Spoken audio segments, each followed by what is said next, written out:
मेरे प्यारे दोस्तों, भाइयों और बहनों, आप सबका राधा कृष्ण भक्ति ज्ञान चैनल में स्वागत है। आप सब दुर्गा सप्तशती के उत्तम अध्याय को सुन रहे हैं। आज कथा का अंतिम अध्याय है। आज मैं कथा में अंतिम अध्याय और दुर्गा मानस पूजा और क्षमा प्रार्थना कुंजिका स्तुति आज मैं सुनाऊंगी, क्योंकि बिना कुंजिका स्तुति का पाठ किए बिना पाठ सफल नहीं होता है। इसीलिए आज मैं आप सबको ये सभी अध्याय अपने कथा में आप सबको सुनाऊंगी। तो बोलिए विघ्नहर्ता गणेश भगवान की जय, जगत जननी जगदम्बा की जय, उमापति महादेव की जय, आदि शक्ति माता दुर्गा की जय, लक्ष्मी नारायण विष्णु भगवान की जय, राधा कृष्ण की जय, सूर्य नारायण भगवान की जय, समस्त देवी देवताओं की जय। तो चलिए दोस्तों, आगे की कथा को मैं सुनाती हूँ। ऋषि कहते हैं, हे राजन, जो उदय काल के सूर्य मंडल की सी कांति धारण करने वाली हैं, जिनके 4 भुजाएं और 3 नेत्र हैं, तथा जो अपने हाथों में पास अंकुश वर एवं अभय मुद्रा धारण किए रहती हैं, उन शिवा देवी का मैं ध्यान करता हूँ। ऋषि कहते हैं, हे राजन, इस प्रकार मैंने तुमसे देवी के उत्तम महात्म्य का वर्णन किया है, जो इस जगत को धारण करती हैं। उन देवी का ऐसा ही प्रभाव है, वे ही विद्या ज्ञान उत्पन्न करती हैं। भगवान विष्णु की माया स्वरूपा उन भगवती के द्वारा ही तुम ये वैश्य तथा अन्य विवेकी जन मोहित हो रहे हैं, मोहित हुए हैं तथा आगे भी मोहित होंगे। महाराज, तुम उन्हीं परमेश्वरी की शरण में जाओ। आराधना करने पर वे ही मनुष्यों को भोग, स्वर्ग तथा मोक्ष प्रदान करने वाली हैं। मार्कंडेय जी कहते हैं, हे राजन, कौष्टकी जी मेधा मुनि के ये वचन सुनकर राजा सुरथ ने उत्तम व्रत का पालन करने वाले उन महाभाग महर्षि को प्रणाम किया। वे अत्यंत ममता और राज्य अपहरण से बहुत खिन्न हो चुके थे। महामुने इसीलिए विरक्त होकर वे राजा तथा वैश्य तत्काल तपस्या को चले गए और वे जगदम्बा के दर्शन के लिए नदी के तट पर रहकर तपस्या करने लगे। वे वैश्य उत्तम देवी सूक्त का जप करते हुए तपस्या में प्रवृत्त हुए। वे दोनों नदी के तट पर देवी की मिट्टी की मूर्ति बनाकर पुष्प, धूप और हवन आदि के द्वारा उनकी आराधना करने लगे। उन्होंने पहले तो आहार को धीरे धीरे कम किया, फिर बिल्कुल निराहार रहकर देवी में ही मन लगाए एकाग्रता पूर्वक उनका चिंतन आरंभ किया। वे दोनों अपने शरीर के रक्त से प्रेक्षित बलि देते हुए लगातार 3 वर्ष तक संयम पूर्वक आराधना करते रहे। इस पर प्रसन्न होकर जगत को धारण करने वाली चंडिका देवी ने प्रत्यक्ष दर्शन देकर कहा। ऋषि कहते हैं, हे राजन, तब देवी बोली, राजन तथा अपने कुल को आनंदित करने वाले वैश्य, तुम लोग जिस वस्तु की अभिलाषा रखते हो वह मुझसे मांगो, मैं संतुष्ट हूँ, अतः तुम्हें वह सब कुछ दूंगी। मार्कंडेय जी कहते हैं, हे राजन, तब राजा ने दूसरे जन्म में न नष्ट होने वाला राज्य मांगा तथा इस जन्म में भी शत्रुओं की सेना को बलपूर्वक पूर्वक नष्ट करके पुनः अपना राज्य प्राप्त कर लेने का वरदान मांगा। वैश्य का चित्त संसार की ओर से खिन्न एवं विरक्त हो चुका था और वे बड़े बुद्धिमान थे, अतः उस समय उन्होंने तो ममता और अहंता रूप आसक्ति का नाश करने वाला ज्ञान मांगा। देवी बोली, राजन, तुम थोड़े ही दिनों में शत्रुओं को मारकर अपना राज्य प्राप्त कर लोगे। अब वहाँ तुम्हारा राज्य स्थिर रहेगा। फिर मृत्यु के पश्चात तुम भगवान विवस्वान सूर्य के अंश से जन्म लेकर इस पृथ्वी पर सामरी मनु के नाम से विख्यात होगे। वैश्य वर्ग, तुमने भी जिस वर को मुझसे प्राप्त करने की इच्छा की है उसे देती हूँ। तुम्हें मोक्ष के लिए ज्ञान प्राप्त होगा।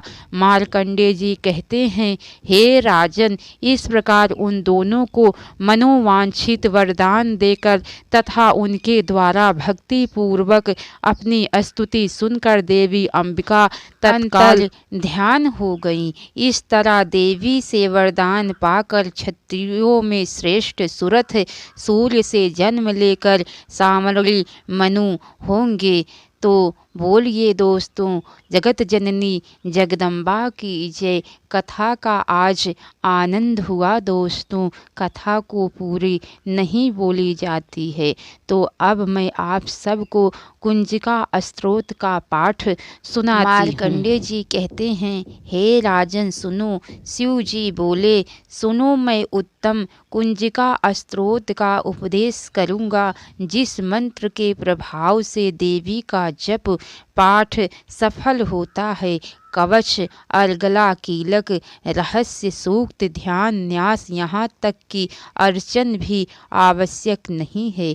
केवल कुंजिका के पाठ से दुर्गा पाठ का फल प्राप्त हो जाता है। यह कुंजिका अत्यंत गुप्त और देवों के लिए भी दुर्लभ है।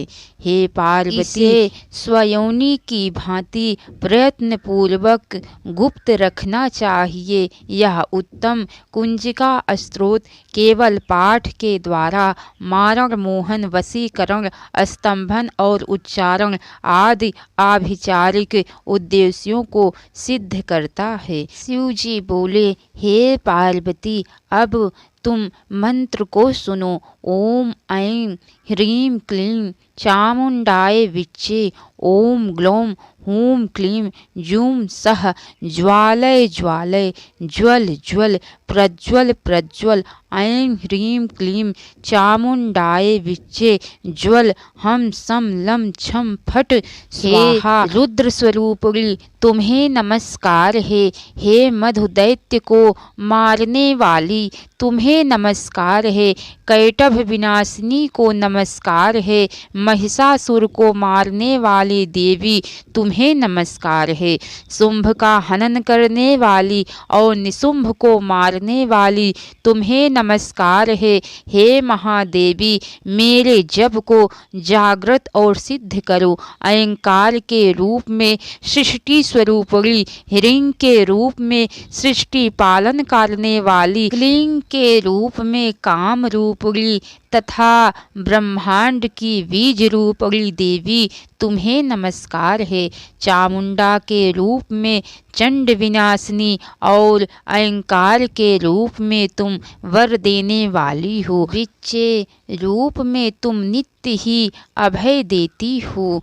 इस प्रकार ऐं ह्रीं क्लीं चामुंडाय विच्चे तुम इस मंत्र का स्वरूप हो। धाम धीम धूम के रूप में धूलजटी शिव की पत्नी वाम वीम वुम के रूप में तुम वाणी की अधीश्वरी हो। क्रां क्रीं क्रूम के रूप में कालिका देवी, साम सीम सूम के रूप में मेरा कल्याण करो। हूं हुंकार स्वरूपिणी जम जम जम जम्भनाशिनी, भ्राम भ्रीम भ्रूम के रूप में हे कल्याणकारिणी भैरवी भवानी तुम्हें बारंबार प्रणाम है। कम चम टम तम पम यम सम वीम दुम ऐं वीम हम छम धिजाग्रम धिजाग्रम, इन सब को तोड़ो। तम कुरु कुरु स्वाहा पाम पीम पूम के रूप में तुम पार्वती पूर्णा हो। खाम खीम खूम के रूप में तुम आकाश चारणी अथवा खेचरी मुद्रा हो। साम सीन सूम स्वरूपणी सप्तशती के सब मंत्रों को मेरे लिए सिद्ध करो। यह कुंजिका स्तोत्र मंत्र को जगाने के लिए इसे 60 पुरुष को नहीं देना चाहिए। हे पार्वती इसे गुप्त रखो।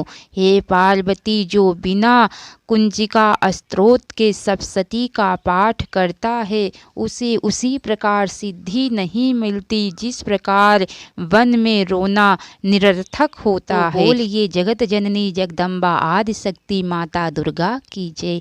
दोस्तों आप सबको देवी सूक्त का पाठ भी मैं सुना रही हूँ, तो आप सब ध्यान पूर्वक माता जी के पाठ को सुनिएगा।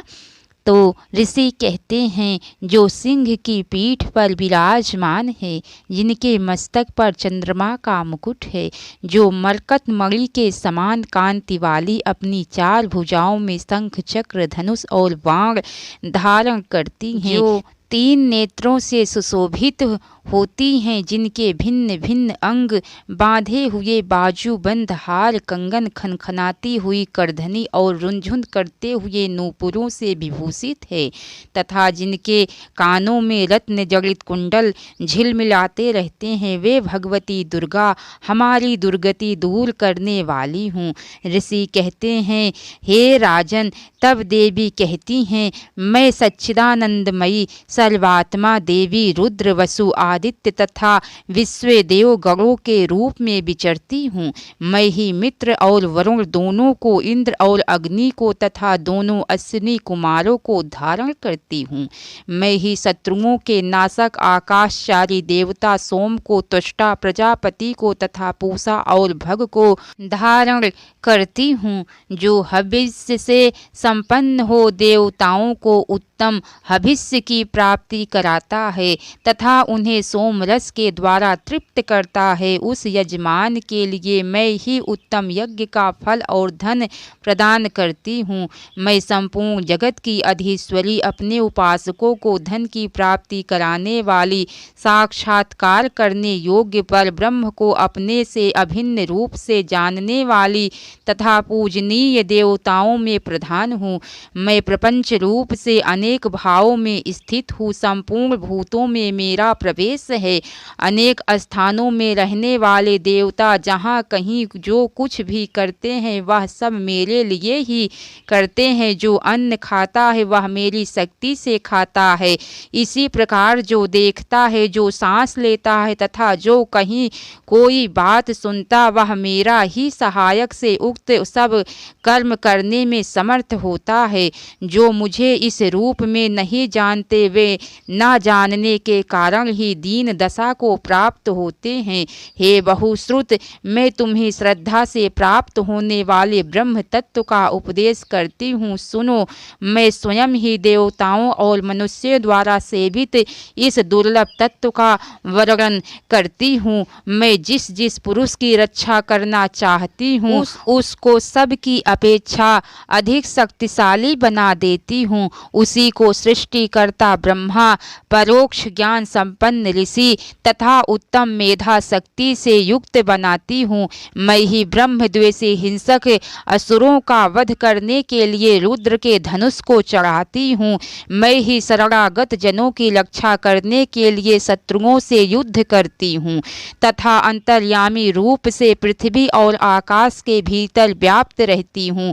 मैं ही इस जगत के पिता रूप आकाश को सर्वाधिष्ठान स्वरूप परमात्मा के ऊपर उत्पन्न होती हूँ। समुद्र संपूर्ण भूतों के उत्पत्ति स्थान परमात्मा बुद्धि की व्यापक वृत्तियों में मेरे कारण ही स्थित है। अतएव मैं समस्त भुवन में व्याप्त रहती हूँ तथा उस स्वर्गलोक का भी अपने सिर से स्पर्श करती हूँ। मैं कारण रूप से जब समस्त विश्व की रचना आरंभ करती हूँ, तब दूसरों की प्रेरणा के बिना स्वयं ही वायु की भांति चलती हूँ। स्वेच्छा से ही क्रम में प्रवृत्त होती हूँ। मैं पृथ्वी और आकाश दोनों से परे हूँ। अपनी महिमा से ही मैं ऐसी हुई हूँ। बोलिए जगत जननी जगदम्बा की जय। दोस्तों, अब मैं आप सबको मानस पूजा का पाठ सुनाने जा रही हूँ। आप सब ध्यान पूर्वक सुनिएगा। ऋषि कहते हैं, हे राजन, माता की प्रार्थना इस प्रकार करनी चाहिए। हे माता त्रिपुर सुंदरी, तुम भक्त जनों की मनोवांछा पूर्ण करने वाली कल्पलता हो। माँ, यह पादुका आदर पूर्वक तुम्हारे श्री चरणों में समर्पित है। इसे ग्रहण करो। यह उत्तम चंदन और कुमकुम से मिली हुई लाल जल की धारा से धोई गई है। भांति भांति की बहुमूल्य मणियों तथा मूंगों से इसका निर्माण हुआ है और बहुत सी देवांगनाओं ने अपने कर कमलों द्वारा भक्ति पूर्वक इसे सब ओर से धो पोंछ कर स्वच्छ बना दिया है। माँ, देवताओं ने तुम्हारे बैठने के लिए यह दिव्य सिंहासन लाकर रख दिया है। इस पर विराजो। यह वह सिंहासन है जिसकी देवराज इंद्र आदि भी पूजा करते हैं। अपनी कांति से दमकते हुए राशि राशि सुमर्ग से इसका निर्माण किया गया है। यह अपनी मनोहर प्रभा से सदा प्रकाशमान रहता है। इसके सिवा यह चंपा और केतकी की सुगंध से पूर्ण अत्यंत निर्मल तेल और सुगंध युक्त उबटन है, जिसे दिव्य युवतियां आदर पूर्वक तुम्हारी सेवा में प्रस्तुत कर रही हैं। कृपया इसे स्वीकार करो। देवी, इसके पश्चात यह विशुद्ध आंवले का फल ग्रहण करो। प्रिय त्रिपुर सुंदरी, इस आंवले में प्रायः जितने भी सुगंधित पदार्थ हैं वे सभी डाले गए हैं। इससे यह परम सुगंधित हो गया है।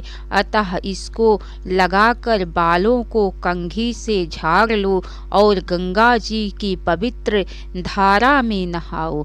तदंतर यह दिव्य गंध सेवा में प्रस्तुत है। यह तुम्हारे आनंद की वृद्धि करने वाला हो। संपत्ति प्रदान करने वाली वरदायिनी त्रिपुर सुंदरी, यह सरस शुद्ध कस्तूरी ग्रहण करो। इसे स्वयं देवराज इंद्र की पत्नी महारानी सची अपने कर कमलों में लेकर सेवा में खड़ी हैं। इसमें चंदन, कुमकुम तथा अगुरु का मेल होने से और भी इसकी शोभा बढ़ गई है। इससे बहुत अधिक गंध निकलने के कारण यह बड़ी मनोहर प्रतीत होती है। माँ श्री सुंदरी, यह परम उत्तम निर्मल वस्त्र सेवा में समर्पित है। यह तुम्हारे हर्ष को बढ़ावे। माता, इसे गंधर्व देवता तथा किन्नरों की प्रेयसी सुंदरियां अपने फैलाए हुए कर कमलों में धारण किए खड़ी हैं। यह केसर में रगा हुआ पीतांबर है। इससे परम प्रकाशमान सूर्यमंडल की शोभामयी दिव्य कांति निकल रही है। इसके कारण यह बहुत ही सुशोभित हो रहा है। तुम्हारे दोनों कानों में सोने के बने हुए कुंडल झिलमिलाते रहें। कर कमल की एक अंगुली में अंगूठी शोभा पावे। कटी भाग में नितंबों पर करधनी सुहावे। दोनों चरणों में मंजीर मुखारित होता रहे। वस्त्र स्थल में हार सुशोभित हो और दोनों कलाइयों में कंगन खनखनाते रहें। तुम्हारे मस्तक पर रखा हुआ दिव्य मुकुट प्रतिदिन आनंद प्रदान करे। ये सब आभूषण प्रशंसा के योग्य हो। धन देने वाली शिवप्रिया पार्वती, तुम गले में बहुत ही चमकीली सुंदर हंसली पहन लो। ललाट के मध्य भाग में सौंदर्य की मुद्रा चिन्ह धारण करने वाले सिंदूर की वेदी लगाओ तथा अत्यंत सुंदर पद्म पत्र की शोभा को तिरस्कृत करने वाले नेत्रों में यह काजल भी लगा लो। यह काजल दिव्य औषधियों से तैयार किया गया है। पापों का नाश करने वाली संपत्तिदायिनी त्रिपुर सुंदरी अपने मुख की शोभा निहारने के लिए यह दर्पण ग्रहण करो। इसे साक्षात रति रानी अपने कर कमलों में लेकर सेवा में उपस्थित हैं। इस दर्पण के चारों ओर मूंगे जड़े हैं।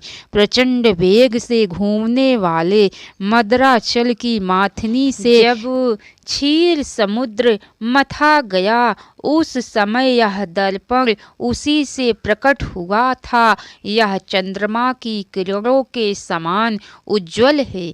भगवान शंकर की धर्म पत्नी पार्वती देवी देवांगनाओं के मस्तक पर रखे हुए बहुमूल्य रत्नमय कलशों द्वारा शीघ्रता पूर्वक दिया जाने वाला यह निर्मल जल ग्रहण करो। इसे चंपा और गुलाल आदि सुगंधित द्रव्यों से सुवासित किया गया है तथा यह कस्तूरी रस चंदन अगुरु और सुधा की धारा से अल्पावित है। मैं कल्हार उत्पल नाग केसर कमल मालती मल्लिका कुमुद केतकी और लाल कनेर आदि फूलों से सुगंधित पुष्पमालाओं से तथा नाना प्रकार के रसों की धारा से लाल कमल के भीतर निवास करने वाली श्री चंडिका देवी की पूजा करता हूँ। श्री चंडिका देवी देववधुओं के द्वारा तैयार किया हुआ यह दिव्य धूप तुम्हारी प्रसन्नता बढ़ाने वाला हो। यह धूप रत्नमय पात्र में जो सुगंध का निवास स्थान है रखा हुआ है, यह तुम्हें संतोष प्रदान करे। इसमें जटामासी गुग्गुल चंदन अगुरु चूर्ण कपूर शिलाजीत मधु कुमकुम तथा घी मिलाकर उत्तम रीति से बनाया गया है। माँ त्रिपुर सुंदरी तुम्हारी प्रसन्नता के लिए यहाँ यह दीप प्रकाशित हो रहा है। यह घी से जलता है। इसकी दियट में सुंदर रत्न का डंडा लगा है। इसे देवांगनाओं ने बनाया है। यह दीपक सुवर्ण पात्र में जलाया गया है। इसमें कपूर के साथ बत्ती रखी है। यह भारी से भारी अंधकार का भी नाश करने वाला है। श्री चंडिका देवी देववधुओं ने तुम्हारी प्रसन्नता के लिए यह दिव्य नैवेद्य तैयार किया है।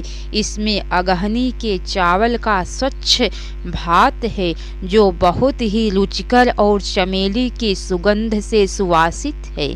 साथ ही हींग मिर्च और जीरा आदि सुगंधित द्रव्य से छौंक बघार कर बनाए हुए नाना प्रकार के व्यंजन भी हैं।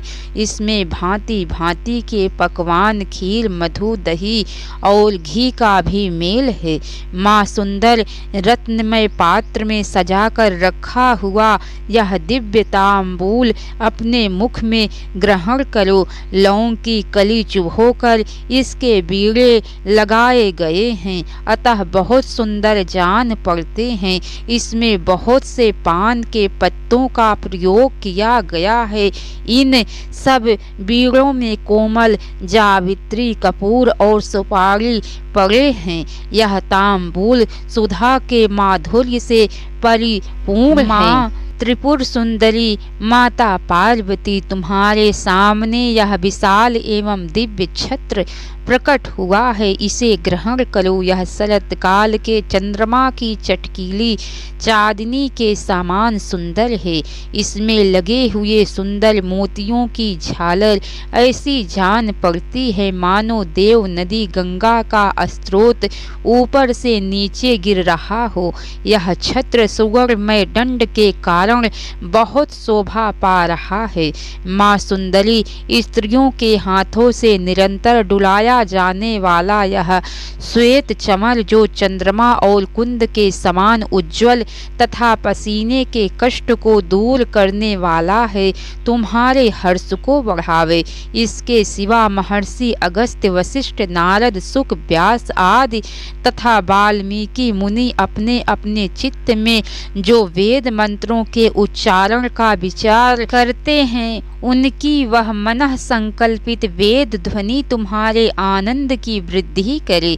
स्वर्ग के आंगन में वेणु, मृदंग, शंख तथा भेरी की मधुर ध्वनि के साथ जो संगीत होता है तथा जिसमें अनेक प्रकार के कोलाहल का शब्द व्याप्त रहता है, वह विद्या द्वारा प्रदर्शित नित्य कला तुम्हारे सुख की वृद्धि करे।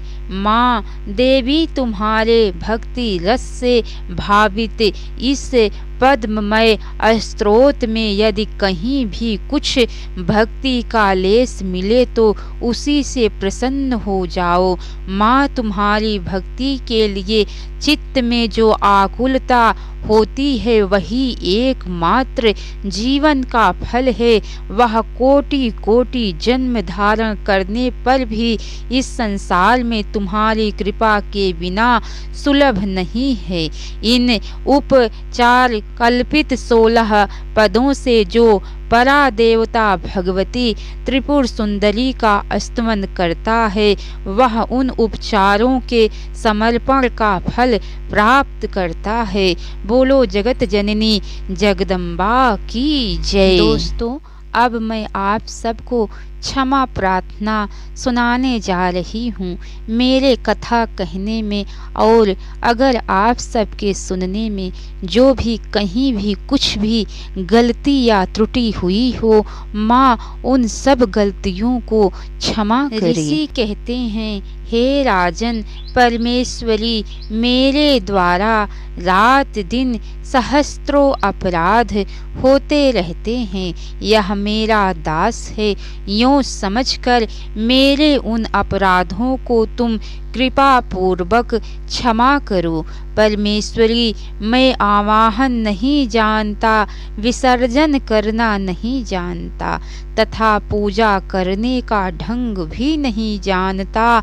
माँ क्षमा करो। देवी सुरेश्वरी, मैंने जो मंत्रहीन, क्रियाहीन और भक्तिहीन पूजन किया है, वह सब आपकी कृपा से पूर्ण हो। सैकड़ों अपराध करके भी जो तुम्हारी शरण में जा जगदम्ब कहकर पुकारता है, उसे वह गति प्राप्त होती है जो ब्रह्मादिक देवताओं के लिए भी सुलभ नहीं है। जगदम्बिके, मैं अपराधी हूँ, किंतु तुम्हारी शरण में आया हुआ हूँ। इस समय दया का पात्र हूँ, तुम जैसा चाहो माँ करो। देवी परमेश्वरी, अज्ञान से, भूल से अथवा बुद्धि भ्रांत होने के कारण मैंने जो न्यूनता या अधिकता कर दी हो, वह सब क्षमा करो और प्रसन्न हो। सच्चिदानंद स्वरूपा परमेश्वरी, जगन माता कामेश्वरी, तुम प्रेम पूर्वक मेरी यह पूजा स्वीकार करो और मुझ पर प्रसन्न रहो। देवी सुरेश्वरी, तुम गोपनीय से भी गोपनीय वस्तु की रक्षा करने वाली हो। मेरे निवेदन किए हुए इस जप को ग्रहण करो, तुम्हारी कृपा से मुझे सिद्धि प्राप्त हो। बोलो जगत जननी जगदम्बा की जय। आदिशक्ति माता दुर्गा की जय। उमापति महादेव की जय। दोस्तों, आप सब ने माता जी की कथाओं को पूरी सुना इसके लिए आप सबको बहुत बहुत धन्यवाद। मेरी वीडियो को आप सब देखते हैं और सुनते हैं, उसके लिए भी आप सबको बहुत बहुत धन्यवाद दोस्तों। राधे राधे।